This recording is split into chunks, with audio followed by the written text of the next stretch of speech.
Hello everyone, welcome to DSP online study. चलिए आज की क्लास में हम लोग एसिड बेस सॉल्ट यानी अम्ल भस्म क्षार से जितने भी प्रीवियस ईयर में एग्जाम में क्वेश्चन पूछे गए हैं उसको सॉल्व करेंगे।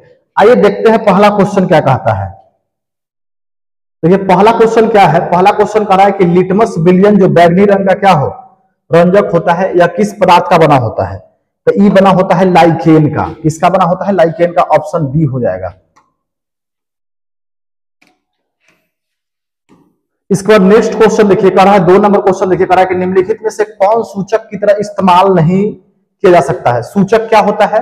तो जो अम्लीय और क्षारीय होने का सूचना देता है उसी को क्या बोलते हैं? सूचक। सूचक जो होता है 2 प्रकार का होता है, एक होता है प्राकृतिक सूचक, एक होता है मानव निर्मित सूचक या संश्लेषित सूचक। प्राकृतिक सूचक किसको बोलते हैं? तो प्राकृतिक सूचक जो होता है जो नेचर से प्राप्त होता है उसको बोलते हैं प्राकृतिक सूचक। जैसे में हल्दी जो मानव के द्वारा लेबोरेटरी में बनाया जाता है वैज्ञानिक के द्वारा, उसको क्या बोलते हैं? उसको बोलते हैं संश्लेषित सूचक। क्या बोलते हैं उसको? संश्लेषित सूचक या मानव निर्मित सूचक।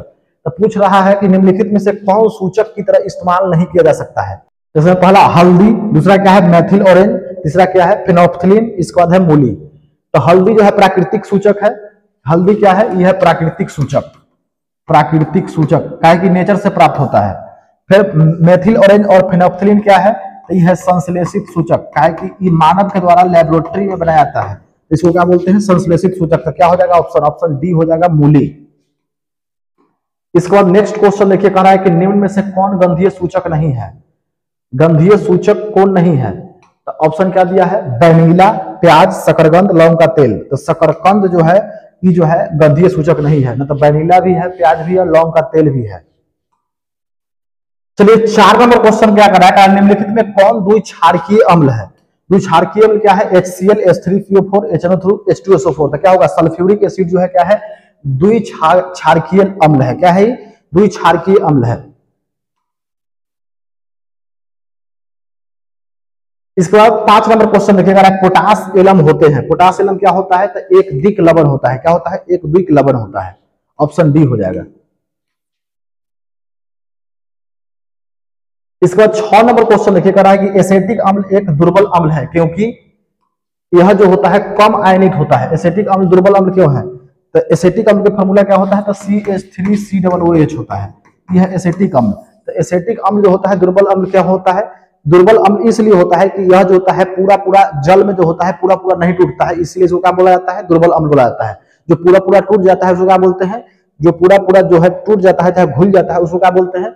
तो उसको बोलते हैं हम लोग, उसको क्या बोलते हैं? उसको बोलते हैं प्रबल अम्ल यानी स्ट्रॉन्ग एसिड। इससे क्या होता है? यह कम आयनित होता है, यानी कि ये कम आयनित होता है, अनाइज्ड होता है। 7 नंबर क्वेश्चन देखिए, कह रहा है कि निम्न में सबसे प्रबल अम्ल कौन है? NaCl, CaCl2, BSO4, LiCl। तो NaCl जब सोडियम क्लोराइड को, जब नमक को पानी में रखते हैं तो जो होता है 2 भागों में टूट जाएगा। Na प्लस और Cl माइनस में क्या होगा? ये पूरा पूरा टूट जाएगा। तो ये क्या होगा? NaCl।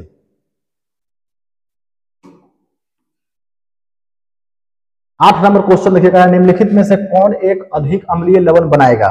कौन बनाएगा? तो ये बनाएगा H3PO4 फास्फोरिक एसिड।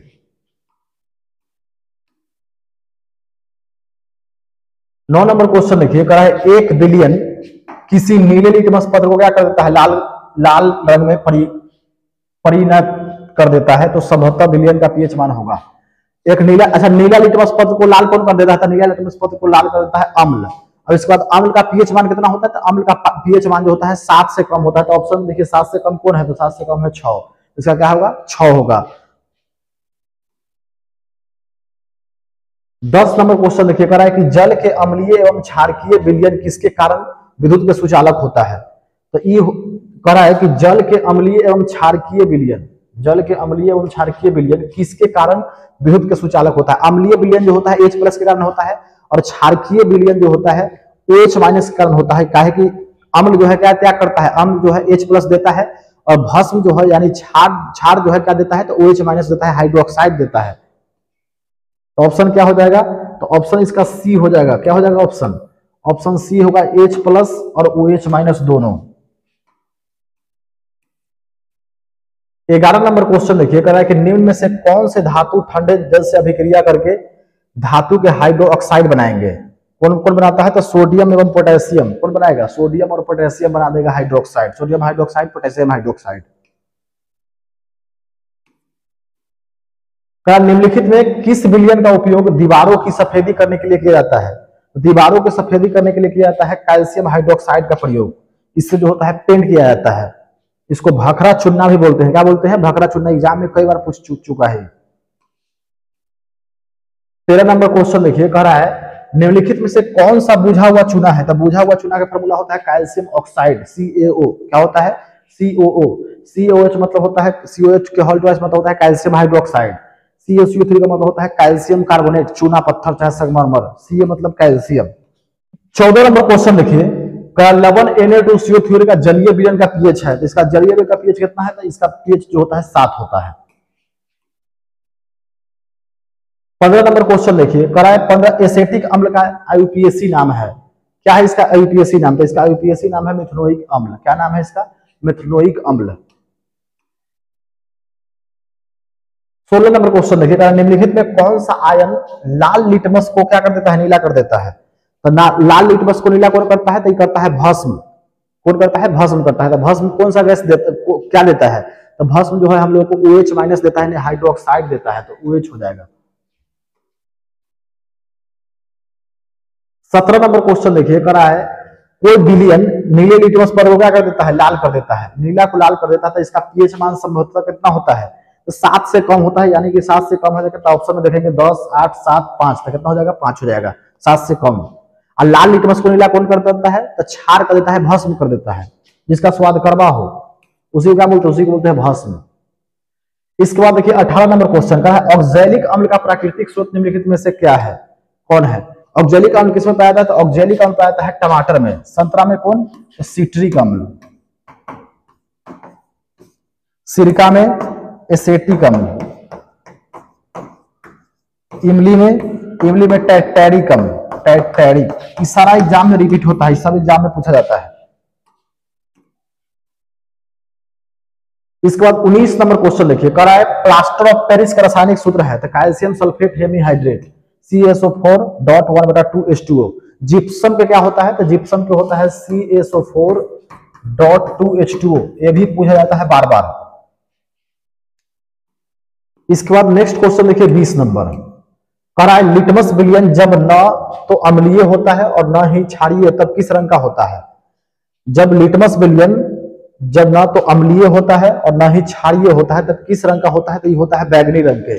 अगर उदासीन पूछता तो कैसा रंग होता है? तो जामनी रंग के होता है उदासीन में। कह रहा है किसी भी उदासीन विलयन का पीएच होता है तो कितना होता है?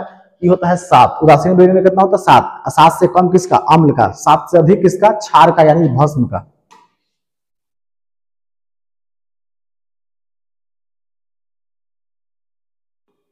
निम्नांकित में कौन लवण है? लवण कौन है? तो लवण है K2SO4 पोटेशियम सल्फेट। ईसा जो है NaOH तो क्या है? तो यह है भस्म। का है कि इस क्लास में OH है। HCl क्या है? 100% टूट जाएगा तो क्या है? अम्ल है।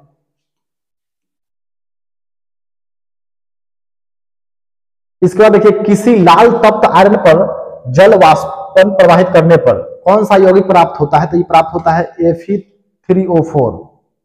क्वेश्चन कर रहा है हमारे शरीर में पीएच कितने प्रास के बीच कार्य करता है? कितने के बीच करता है? ये करता है 7.0 से लेकर 7.8 के बीच में। 25 नंबर क्वेश्चन देखिएगा, बेकिंग पाउडर का अणुसूत्र क्या है? तो बेकिंग पाउडर का अणुसूत्र होता है Na2CO3। क्या होता है? बेकिंग पाउडर का जो होता है ये होता है NaHCO3, यानी सोडियम हाइड्रोजन कार्बोनेट। इसको खाने वाला सोडा बोलते हैं, खाबर सोडा बोलते हैं। चलिए अगले वीडियो में हम लोग सॉल्व करेंगे 26 से लेकर 50 तक के क्वेश्चन को।